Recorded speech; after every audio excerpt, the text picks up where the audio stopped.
We are in First Corinthians chapters 5 and 6, and it is going to get spicy today. Megan's going to confess to stealing things. I mean, I don't know what else to say. Welcome to the 167. One, two, three, let's go!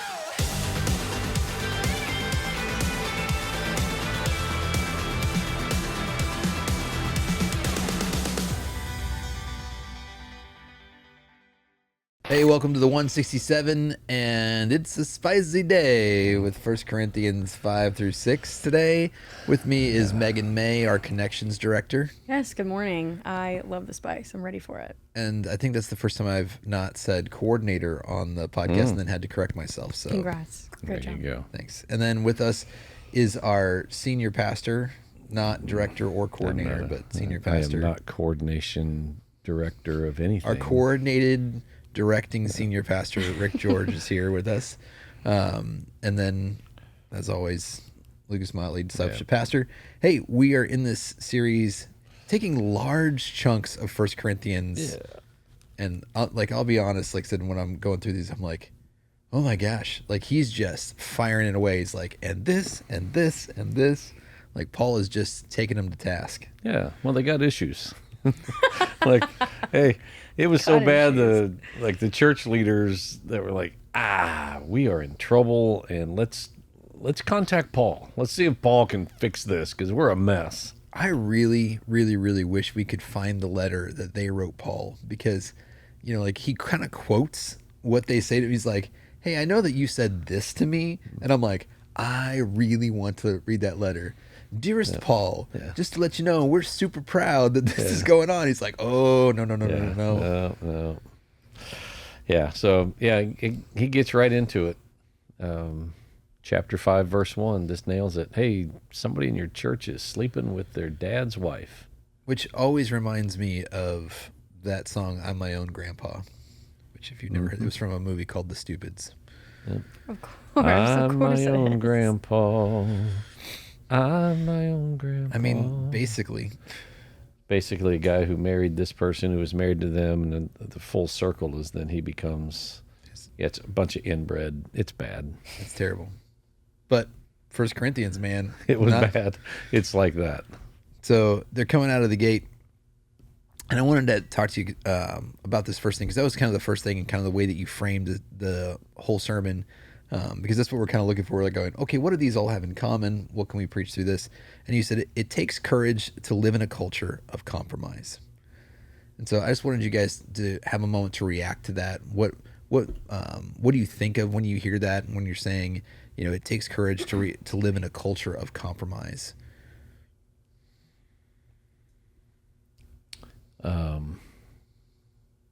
The culture that we live in, I feel like it's a culture of compromise. Meaning, so I'll preface that this is just what I see. It's not that Christians, by and large, are uninformed of what is right and wrong, what is good and what is not good. I think for the most part, we know. Yeah. We just don't like it. It's a little more difficult. And so when the notion of, there's a lot of gray area. Like you don't have to be so hardcore. That's very appealing to us because it's easier. Right. And so we begin to listen to things that cause us to lessen our conviction level.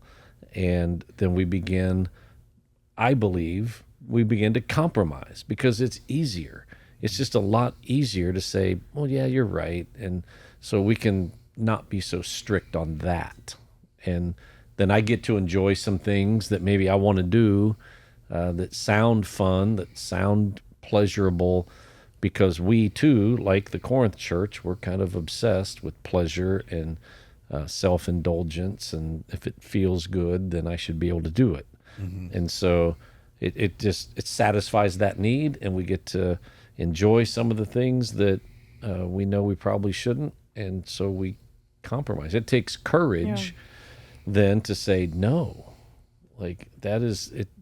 Even if it feels good, it's still not right. And even if it appeals to some desire in your heart that you want, it's still not good. And to the courage to stand against everybody else that's saying, oh, come on, it's not hurting anybody. Yeah. So Yeah. I think our culture is so, I mean, let's just be honest, right? The culture has always been messed up, right? Like people are sinful and we just suck, But nowadays, I feel like in our current culture in 2025, everybody gets offended. Everybody gets offended about literally everything. And it's just insane. You can't say anything online, especially, or even like now, because of that presence online and social media, in person, even in contact with people, because you get polarized with saying left or right or left, or even being in the middle. Like you literally cannot say anything almost without having hate comments or trolls or just people. It's just insane. So I accidentally read the wrong thing today, but it actually has something good out of it. So maybe I was supposed to read it. I read Galatians 5 and 6 instead of Corinthians for this. But in there's a few things that really spoke to what we're talking about today. And so Paul is talking about it. And he's saying like, hey, like I'm preaching the gospel, people being circumcised and uncircumcised, and they're worrying about this issue. But he's saying if I wasn't preaching the gospel, like you wouldn't be offended then. And so I was just like, oh, like, so a lot of the times we're compromising ourselves because we don't want to be offended or we don't want to offend other people. And it's like, no, like that's not what the Lord is about. Like that is absolutely the opposite of this Christian faith. And so yes, being offended or being offensive is a part of that, and that sucks and it's hard and it's a challenge, but that's literally what it's all about. Yeah, I don't know how we got to this place in culture and the church really where I feel like we're allergic to accountability. And it's like Yes. there's this, I think that I don't know if we're doing it on purpose, if it's some kind of infection in the church, but so we will take a general principle, like for us, our vision is to love God and love people. And so people will say, yeah, Jesus wants us to love each other. Great. And then we ignore what he defines as love. And we take what we define as love and we go, and I literally watched it happen to a friend of mine that, she was in my youth group in high school. She went to a secular university. And it literally went like this. It was like 3 steps. It was just, Christ has called me to love somebody. I love this guy who's in my dorm. He happens to be gay. And so therefore, now I have to believe that that is okay, because in order to love him, I cannot upset him. I cannot hold him to accountability. Yeah. He thinks that that this is his entire being and identity, and therefore he has defined it that if I don't compromise my values, then I'm not loving him. And so I have to love him by his definition of love, not what Christ's definition of love is. And it's such a subtle twist of, taking a larger principle. Like people will say that like, you have to be kind. Okay, I want to be kind. Well, I think that kindness to me is you give me all your money. Oh, well, now I am unkind if I don't give you, like it's such a strange thing that we start to define the kindness and the love of God by what the person who is really unkind wants to receive. Yeah, and it's part of, like, it's been a slow fade that was intensified during COVID, coming through and then out of COVID. It's not a brand new thing, but it's the whole deconstruction idea. So if you can deconstruct beliefs, or you can deconstruct words, right? So, and then once you get it deconstructed, then you can redefine it. Right. And so now I get to redefine what love is. I get to redefine what being kind is. Mm-hmm. And my new definition is something that benefits me, that I'm in alignment with, but you, like if you hold to the traditional meaning of kindness, well, now you're wrong and you become a bad person. Right. Right. And so to have the courage to say, no, that is not correct. It's hard because there's a lot of clapback from that. There's a lot of repercussions, and you get labeled certain ways. You get called names. You get canceled. Our whole cancel culture. It doesn't feel good. Right. And so in an effort to eliminate some of the feeling of pain of being rejected and being called names, and people will compromise and say, okay, well, maybe I am being ridiculous, and let's go with because I just want you to accept me. I want this relationship, and it's like, no, that can't be the way it's supposed to work. Right. Like it all falls apart at some point. Yeah.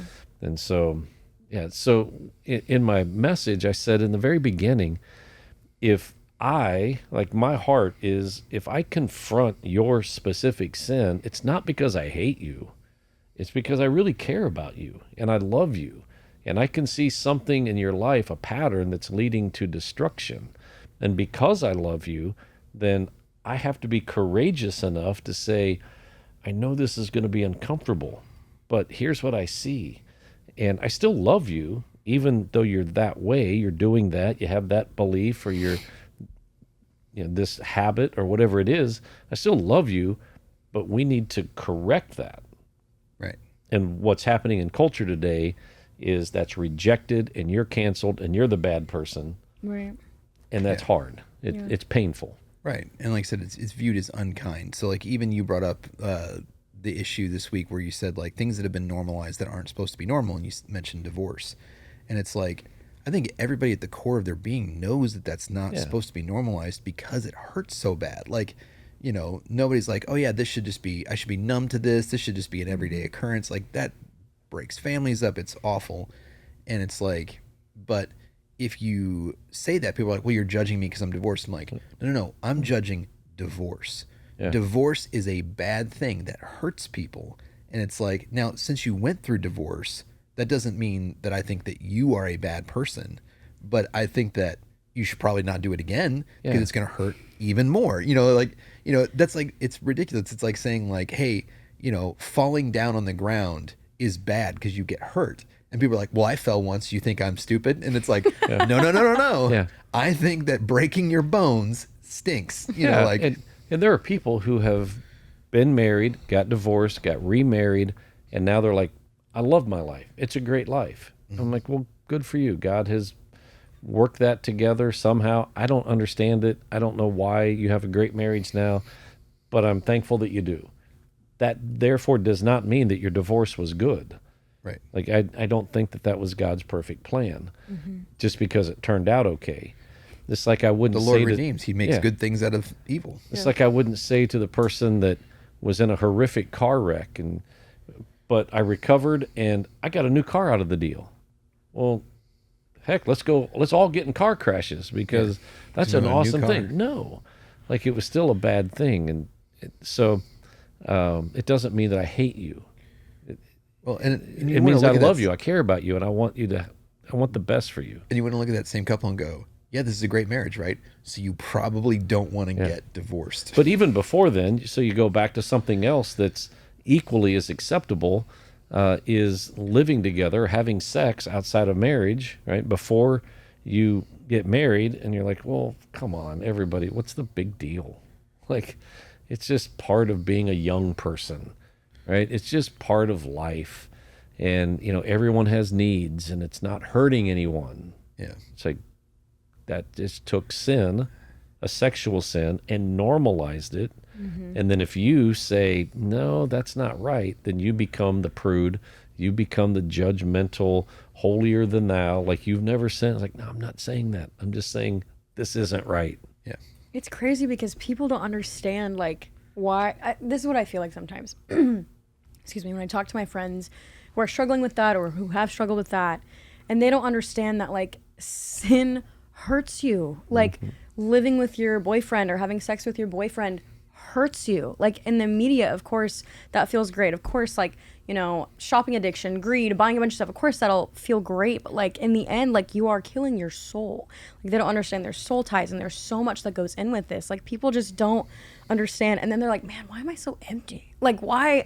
It's just like, it breaks my brain. I'm like, you guys understand, like, sin kills you. And I don't know if people have never understood that. Well, and you and I had that couple where it's like, oh, we had sex before marriage, it's not a big deal, and then 10 years into their marriage, they're out on the couch in our office going, yeah, it turns out, he's got this old girlfriend that contacted us and causes the thing. And I'm just like, listen, I'm like, so people get into that and they compromise and they they do that, and it's so hard. I think because I think everybody, you know, if and I hope that Christians can find a way to do this because, and again, I'm not picking this politically, but it's just like I hope that it can come through revival, like what we're seeing, like where it's like that it's not Christians who are throwing things at cops and protesting on the streets. I hope that doesn't have to come to that because we're not oppressed that way or whatever, but that it would be through worship and revival that the culture would get the message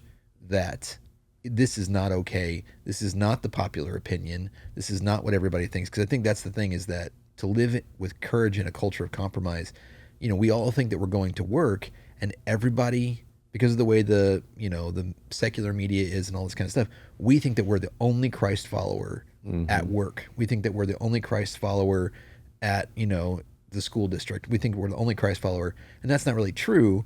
There's a bunch of people, but unless Christians have the courage to step up and say the thing, and I really hope that it's not Christians getting up and being belligerent and, you know, doing that. But if Christians are saying, no, we're proud to worship Jesus, and I'm going to have a Bible study at lunch at work. Like the more that happens, I think it sends the message to other people. Like, no, this is a popular message. This is something that's redeeming and holy, and you know, you can live through courage that way instead of, you know, shouting at people and spitting on them. And well, and one of the things that, of course, is happening in the church in Corinth that he starts right off the bat with in chapter 5 is he says, you guys have compromised, especially like we're talking about sexual sin, because there was a man who is having an affair with his stepmother. It says he's having an affair with his father's wife. So we don't know, I mean, the exact thing. Like I said, we were talking about this before, and I was like, I would have loved to see the letter that they sent to Paul before they received this letter. I'm like, hey, buddy, this is a great situation. We think this is fantastic. I'm like, ah. Oh. Yeah. So I had a question here. Why is our culture accepting about everything except confronting sin? So, like, what do you see that, like, in the church and in the culture that we are doing this as well? We are praising things that are clearly, you know, things that are sexual deviancy. It's clearly things that are wrong, and yet we are not only normalizing but being proud of them as churches. Yeah, I think, first of all, because we, like the church in Corinth, are obsessed with self-pleasure, with indulging ourselves, fulfilling our own desires. We're just consumed with that at every level, with everything. And so that's what's driving us. We're just consumed with it. And then on the flip side of that, then we don't want to be canceled, and we don't want to be the one that looks like we're judgmental. And so whatever crackpot idea somebody has of a new, like, we have to accept it. Oh, well, yes, that's beautiful. That's you. You be you. Wasn't that a TikTok thing for you be you? You know, be you, for you, love you. You do you. Yeah, you do you. It's about you. It's like, no, where did we get that?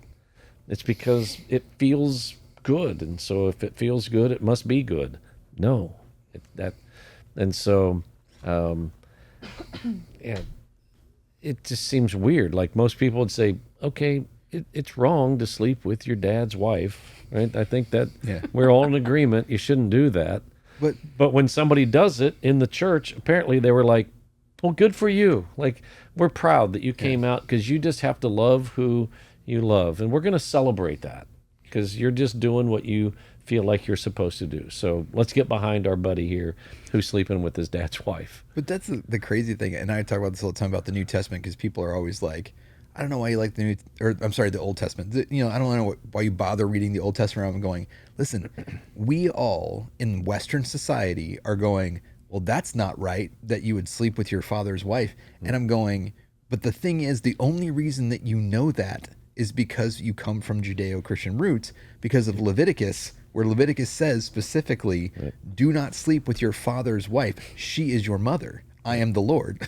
Always like, I am the Lord. And it's like, and it says, don't sleep with your father's wife's daughter. And so it's basically accounting. And people are like, that's a strange thing. Why doesn't it just say, don't sleep with your sister? Because I'm like going, there was polygamy at the time. There was, you know, you're widowed, divorced, remarried, you're doing whatever. And they're saying, if this person comes into your family, they are that like you're, because, and that's a Western thing now where people will get remarried and the kids and the stepmom or the kids and the stepdad will be like, well, you're not my real dad.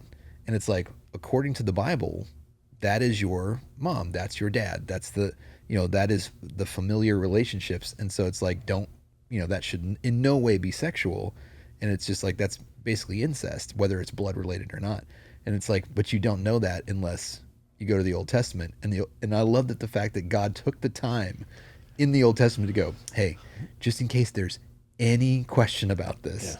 Yeah. But here's something that everyone's guilty of, and it seems like we're mastering this art in our culture. And it's the art of finding the loophole. Right? And so we look for but technically, like, so if you look at it, if he wasn't blood related. Yeah, so if it's not really my mom, if it's my stepmom, okay, just what's the thing you were talking about when the kids, or I don't know, people other than me say, so hear me out. Right? Okay, hear me out. Yeah, okay, hear me out. Okay, just listen to my story. let me explain to you how this all works, right? So she's not and so really, like, I'm not doing anything wrong because, like, we're not related. It's not my fault that my dad chose to marry someone that I'm attracted to. So why should I then not be able to enjoy a relationship with the person that I love just because my dad has like that? Are you tracking with me? Are you with me? And they were like, well, yeah. And so that's what was happening in the church.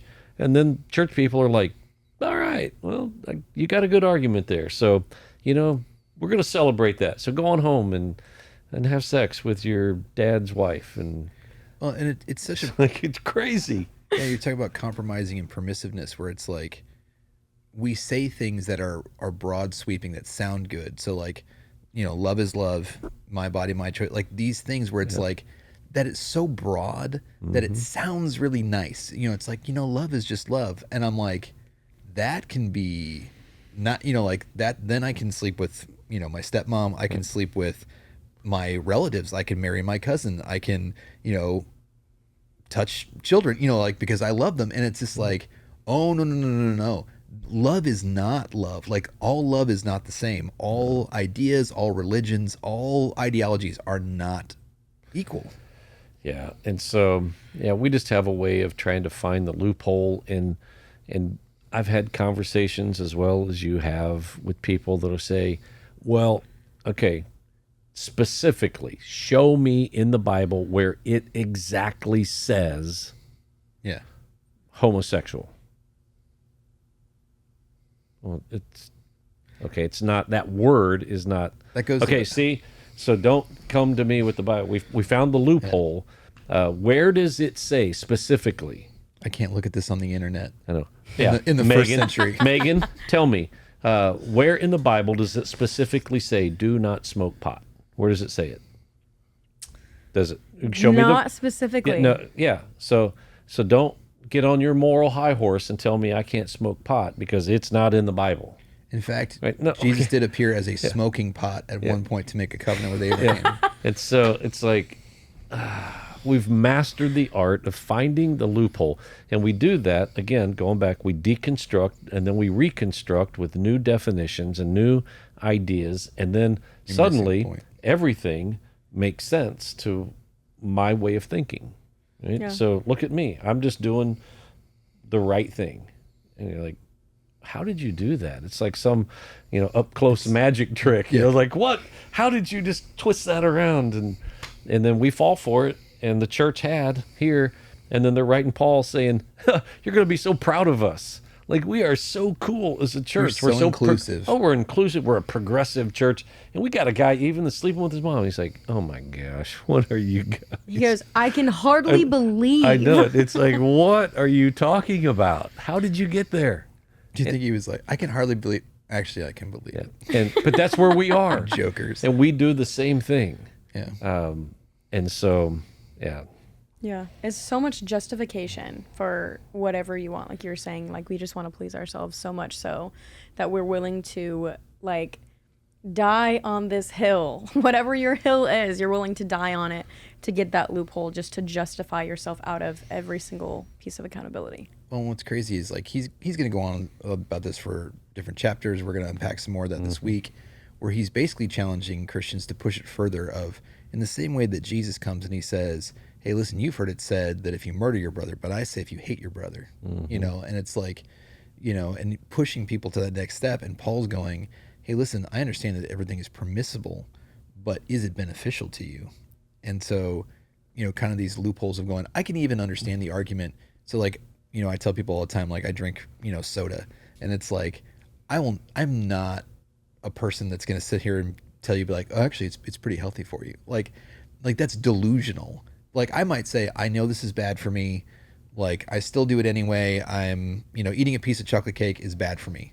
I'm going to do it every once in a while. I'm going to work out. I'm going to try and, you know, mitigate that damage, but I'm not going to lie to you to your face. Like I'm not going to gaslight you and tell you, well, actually soda is actually really good for you. And I'm like, no, that's ridiculous. But I've seen people on social media arguing that nicotine is like some kind of like miracle drug. And I'm like, hold on. How did we get here? Okay, so I should really start smoking? Is that what? Not smoking, but, you know, patches and, you know, you should just mainline nicotine because for some reason it's good. Kills worms or something. I don't know. Awesome. Worms. I need to see those because Like I will start sending you the clips. Heck? It's crazy what you can find on the internet, but it's like you know, that's how I know that I've like liked too many conspiracy theories where I'm like, oh no. Oh, I'm in flat earth territory again. You know, and so, you know, like, but there's just people that they'll just try and tell you anything. And like I said, I remember growing up and hearing about postmodernism, and they're just like, oh, postmodernism is a changing of language. And I'm like, that's so stupid. Why would anybody believe that? That will never happen. And then we're watching in real time where dictionaries get edited in real time, that, you know, people, you know, they do that jujitsu, which we have to be careful even as churchgoers and pastors, that I will do that where I'll, you know, pastors, we love being clever. We say like, hey, in the original language, this means this.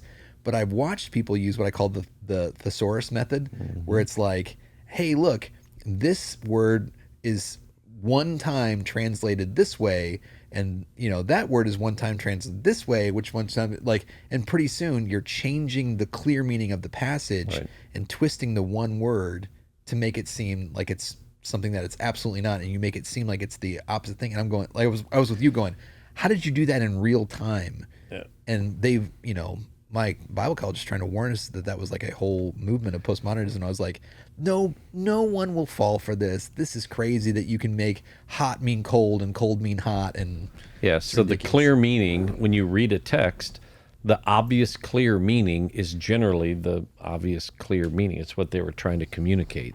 You know, you don't have to try to figure out, well, what were they really trying? Well, they just said, like, I'm appalled. You should be ashamed of yourself. Well, what is he really saying? He's saying you should be ashamed of yourself. Yeah. This is ridiculous what you're doing. Well, we don't have shame in Christ. Yeah. That's not the same thing. Like having shame and being ashamed. Like one is accountability and one is, you know, dwelling in your sin. So one of the other things that gets covered in this chapter that I thought was interesting, and it actually comes up when people ask me about it sometimes. They're talking about suing your fellow Christian brothers and sisters. And I thought you had an interesting kind of takeaway from this, which was that some Christians are so consumed with winning arguments that we forsake the reputation of God. And so, you know, like when we're talking about Christians suing each other, because people will say, well, this person, you know, I went and repaired something at their house and they stiffed me on the bill. And like, can't I sue them? Can't I take them to small claims court? Am I not supposed to do this? And what you're saying is that Paul's point really that he's making is that this hurts our witness. Yeah. So again, I tried to re-emphasize, this is not about being a pushover. It's not about just letting people do to you whatever they want and you have no recourse. And so absolutely, if you have a brother in Christ come and do work for you and it's shoddy work or he doesn't complete, then absolutely you push it. You try to get it right. You do whatever you can within the bounds of a relationship. And if it's somebody at church, you go to the church and you come to the pastors and you say, hey, this person did some work for me and can you help us resolve it? And we step in and try to help resolve it. if it gets to the point where there's no resolution and you're like, well, my only recourse then is to take my brother in Christ to court, then Paul is saying, okay, you have done everything that you can do, and it's probably better at this point just to take the L, just to take it and say, you know what, instead of embarrassing the name of Christ in front of the world and suing my brother because we can't get along and figure it out, I'm just going to take the L, and I'm not going to make a big deal publicly about it. That's what it's about. And I just spoke with someone who in the business that they're in, like, they got taken advantage of, and they did some work, and that work was attributed to somebody else intentionally. Like, it was we're going to give that credit to them. And they said, I chose to take the L and say, all right, like, I don't agree with that, but if that's what you think is best for the company, then I'll just work harder and I'll get back what I should have. And you took some of my bonus away, but I will, like, it's cool if you feel like that's what's best for our team and they did that. And they said that was crazy because previously, in a previous life, they would have burnt the place down. Like, I'm going to burn this place to the ground. I'm going to go out in a blaze of glory, man, because you are not taking my... And he's like, no, it's good. If that's what you feel like is best, then I'll just work harder and I'll get more accounts and That's what it means to... So the reputation of Christ is more important than you winning a fight or an argument or a few dollars. Have you guys personally had an opportunity to do that? I say opportunity instead of, you had to do it. Yeah. You had an opportunity to show the love of Christ that way, that you were in an argument with somebody, or, like I said, you're being kind of, pushed over kind of a thing, and you were just like, you know what? I am just going to be Christ in this situation. I mean, I just think there's a lot of times, especially with girls, college, back in those times, a year ago for me. Back in my college days. I remember. There's just so many times with people that they're angry, they're frustrated about something so minuscule, but that is offensive to them. And they're just, there's just so many times I feel like in my life, especially with gossip and drama, that people can just attack each other, or you're frustrated, or you said this but you meant this way. Like, people are so emotional. And anyways, I feel like in those times, instead of saying like, no, like, you were wrong, you said this, you can just say, you know what, I love you, I'm sorry, like, I didn't mean to hurt you when I said that, even if you're speaking truth to them, or even if they are not like right in what they're doing. Like, sometimes it's just not worth the fight, Well, so I've been trying to teach my daughters this, and I don't know if I'm missing something, so I don't know if you have tips for me on this, but that's what I keep telling them. I always tell them, like, an apology doesn't cost you anything other than your pride. So it's just like, if you bump into somebody in public, right? Like, you're on mass transit, you're going into a store and you bump into somebody, usually both parties just go, oh, excuse me. Oh, I'm so sorry. Oh, excuse me. It's like, and I even do that when clearly, like, I'll be sitting there in the grocery store, like, looking at something, someone's not looking, and they'll hit me with their cart, and they go, and my first reaction is to go, oh, excuse me. And it's like, I didn't do anything, but it's like, it doesn't cost me anything to be polite and say, oh, oh, it happens to me all the time. Like, we're just, and so you get into arguments, and they'll say like, well, this person said this and this I'm going, yeah. And they're like, but I didn't do anything wrong. And I'm like, but what does it cost you to say, clearly, like, because they'll say they lied, or they, if it's sisters, it's like, well, I said that she could borrow my shirt. No, she said I could have my shirt. And I said, why don't you both just go, hey, listen, clearly there was a misunderstanding about what the expectation was here.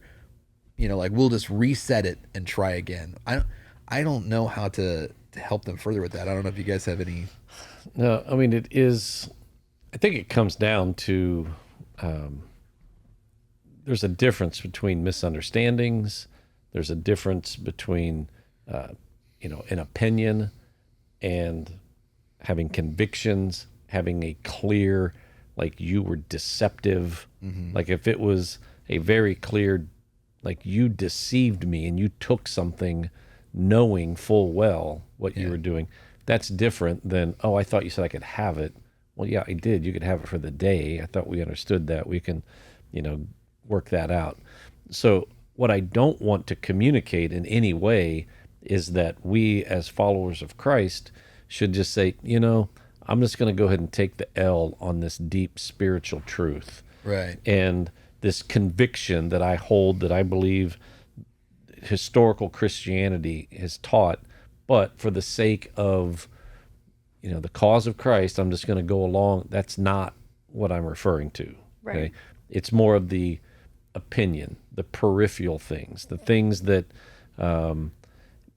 yes, you lost a few dollars. Something, you didn't win the argument about something that was superficial. Let it go. Like, don't make a big deal of it. So we're not being asked, and certainly conduct yourself in a way that brings honor to yes. Christ. So we're in the not being asked to say, hey, all these core beliefs that somebody else that says, well, I'm a Christian and I don't, well, okay, I'll just lay my beliefs down for you. That's not what this is saying. Okay, so I want to be clear about that. It's some of those other things when they're saying, well, I'm just going to sue you because you didn't, like, no, tap the brakes, and that's not helping the cause of Christ at all. Yeah. So. I think sometimes too, we are just so involved in ourselves that we have to be right. Like, we are so prideful. Like we were talking about earlier with our sins and everything, but also, if you bump into someone in the store, or, she stole my shirt, gosh, me and Allie I would steal her clothes all the time because she wouldn't let me borrow them. I was like, well, I just have to steal it then, which is of course not the answer. That's what I did, Confession right? time on the 167. But in that, I would defend myself to the end of the world. Well, you wouldn't let me. You never let me, and da-da-da-da-da, right, whatever. But I think sometimes we just need to step back, whether you were the one who was, offended or you're offending, either way. It's guys, this is not a hill we have to die on. Die to yourself, right? Yeah. I don't know how you can teach your daughters that necessarily, I guess. It's just more of this isn't about you. You know what I mean? So there's a thing in the news recently here that's ongoing where these two women were going into a store, coming out of a store, and the older of the women held the door, and the younger one walked out and just kind of bumped into her and walked on. And the older lady just said, hey, you could say thank you for, and that escalated just because she was like, hey, let's have some common courtesy. Say, hey, sorry I bumped in. Thank you for holding the door. And the young person did not respond. Allergic to accountability. Yeah. And then she got angry and started an argument, and then followed the older lady into the next store and continued the argument, in which the older lady, older meaning she's probably late 40s or 50, and the other one was in her 20s. And so then the older lady was like, this is ridiculous. She went and got in her car, and when she was getting in her car, the younger one shot her and killed her. Ugh. Over her Bumping into her. Yeah, and just saying, hey, you could have said, excuse me, and it just escalated.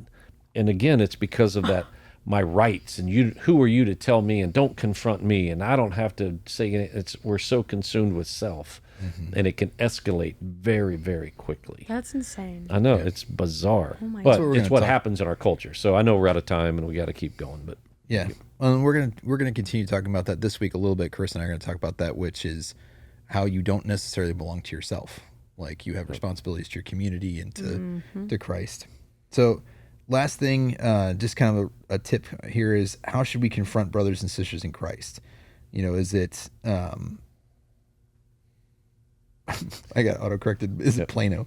Confront I was like, what is church he leaders. saying? So is it okay to confront church leaders, and should they be canceled? So basically asking that question of, okay, so I have somebody in my church that is my brother in Christ. How do I confront them in a proper way?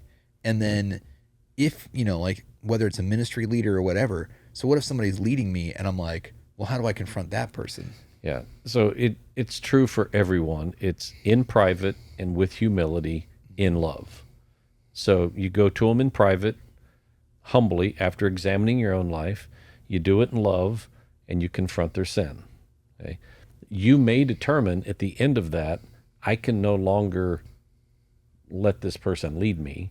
Like, I don't respect them anymore in their leadership because of this moral failure or whatever happens. Like, no, I still care about you. I think that God is going to redeem you, and like, you still have a life to live. It's just not in leadership over me, right? So, but you do it you don't do it publicly.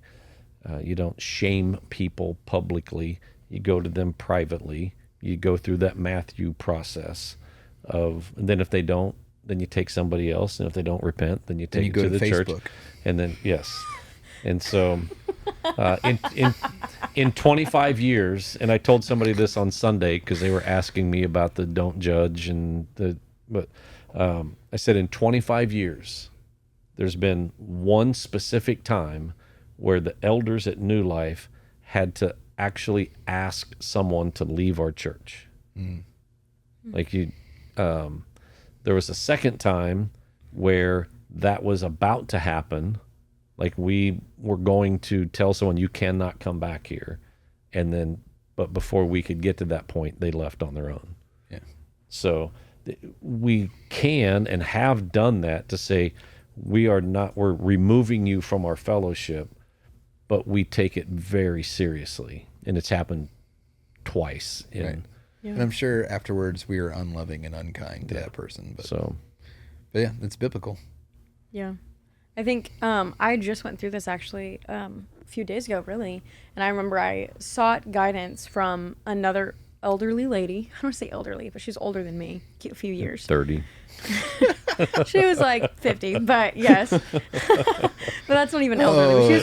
Just a disclaimer for our listeners. If you are 50, you are not elderly. No. She was a lot wiser than I was. I'll say that. There you go. A woman full of wisdom. I went to wisdom. Full of wisdom. Full of wisdom. You could see it on her. And I was like, okay, so this person, like, it's not necessarily what they're doing is annoying to me or anything like that. Like, it's hurting my spirit. I know it's hurting them, but they're like blind to it. And I was like, but this is a very touchy subject and I don't know how to do, you know what I mean? And so she was like, well, go to her in private and all the things like that, but just tell her not just how you feel, but like what you think about how it affects her spirit. Maybe she can't see that, right? And so that's exactly what I did. I went to her and told her about all these things, but I wasn't just like, oh, like, I see you doing this and this is awful and this to your husband and it's like, you cannot go on someone and just like confront them with conflict. Like, that is not what it's supposed to be. It's more of like, I love you and I see this and I think this might be hurting you because like I can see it and it's hurting me that it's hurting you because I can see that it's hurting you even if you can't right now. I just want to let you know, like, and it could be, this hurt me and I don't know if it's hurting other people, but I don't want you to have that reputation. Exactly. Like if they say something, like one of my other friends like has a cursing problem, right? I am a lot more, I don't want to say like prude about what I say, what I curse. I am very careful about what I say, and that's just my own personal conviction. And so around one of my really good friends, I was like, hey, like, you say words that are, I guess, I don't want to say them. Touch and go. Yes, right? Come on, Megan, tell us what the words are. They are not edifying to the Lord. We They're said not it was going to be edifying to the Lord. spicy. Just let them rip. No. Well, even some people, like other people in our church say them, right? It's not a big deal. Like, oh, Is it poop? Yep. You don't have. No, but they'll say things and I was like, hey, I just want to let you know, like, this is my personal conviction, it's probably not everyone's and that's okay, but around me, like, I would just love it if you wouldn't say that. And she was like, oh my gosh, like, should I be saying this? And I was like, I personally don't, like, I just feel like the Lord, everything that comes out of my mouth should be edifying, even if I'm like, oh my gosh, or oh, what the heck, like, what, whatever I'm saying, like, it shouldn't be anything that the Lord wouldn't say, right? Well, that Jesus wouldn't say. And how do we as a church, and I'm not saying we cover this right now, but I'm just saying, like, that's a question I think we should all be asking ourselves. How do we as a church get to the point where that spurs us on? Like, if you come to me and say, hey, listen, I have this conviction personally around me, would you not do that? And it, immediately I'm like, oh, what are you, uppity? You think you're better than me. Like, that's usually the initial reaction, rather than, oh, is this a problem in my life? Right. Well, and that's exactly like when I talked with her, she was like, oh my gosh, like, should I not say that? And I was like, I mean, yeah, like, yes. I was like, if we are trying, and that's how I explained it to her. I was like, if you are trying to be exactly what the Lord is doing and everything you think, say, and do, like, Jesus wouldn't say that, Yeah. And part of the reason I think that we have and we're seeing more and more of a pushback on that is because more and more as a culture, we've made every person, every child, every young adult a special flower. You're you're so beautiful. not You're a so special special. flower. Yeah, you're gonna You're a special- you can special do butterfly. Yeah, you can do anything, and we're not going to do anything that might harm you, and we never tell you no. And here's a participation trophy. And then when somebody finally says no, that's offensive. You can't. And it's like, what? I've never been told that. Well, you should have been. Well, I love there used to be these things called demotivators, which were like those inspirational posters, but they always said something terrible. I loved them. But there was one that was just a picture of French fries, and it said potential on it, and it said not everybody gets to be an astronaut. You get to work at or McDonald's. Not everyone is qualified to be an astronaut or something like that. It's just Yeah. like, yeah. So, but you can just be the best that you can and doing the things, but that you're called to do. But I would just encourage you. I would leave you with this, like you're saying, like go in private. Be humble. Like just say, hey, this is how this affects me, but do it. Yeah. Like you need to do it. Like whether it doesn't matter if it's intimidating, it doesn't matter if you're worried about their response. You should at least attempt it, and you could say, hey, listen, I'm just going to leave this here. Like, hey, I want you to know how this affects me. Maybe that's your problem. Maybe it's my problem. Maybe I'm too sensitive. But, I just wanted you to know this is how I feel about it, and you can do with that what you want. And maybe they'll react well, or maybe they shoot you in your car later because you told them. So crazy. Yeah. But I mean, like, either way, it's just like I would encourage you as brothers and sisters of Christ, the more that we keep each other accountable, the more that we will hopefully develop a good muscle memory response to that. Right. We don't want bitterness. We don't want anything that could be coming against one another in Christ. I think that's just the enemy weaseling its way in there again. And and if you're on the receiving end of that, like you said, if you did work for somebody and they go, hey, listen, this is not what we agreed to, and you're charging, like, same thing. Try and meet them. Like try and come to them so you don't end up in a lawsuit. Yeah, take the loss and say, well, that's not what I thought contractually, but you know what? I'll go ahead and do that work. And if you're happy, we'll call it good. Hey, I don't personally have that conviction, but I understand that it bothers you, and I will try as best I can to accommodate you. Yep. So, man, stay tuned. 1 Corinthians it's thick. It's deep And deep, spicy. deep. So we'll be back here next week at the 167. Thanks for joining us this week, and make sure that you tune in, newlifegardener.com, or come in person. Come and see this series. It's great. We'll see you next time. If you enjoyed this episode of the 167, make sure you like, subscribe, follow, get notified, leave a 5-star rating and a positive review. Tell all your friends to listen as well. Make sure you go over to newlifegardener.com and check out all that we have to offer as a church, and check out our messages online as well. Thanks for listening.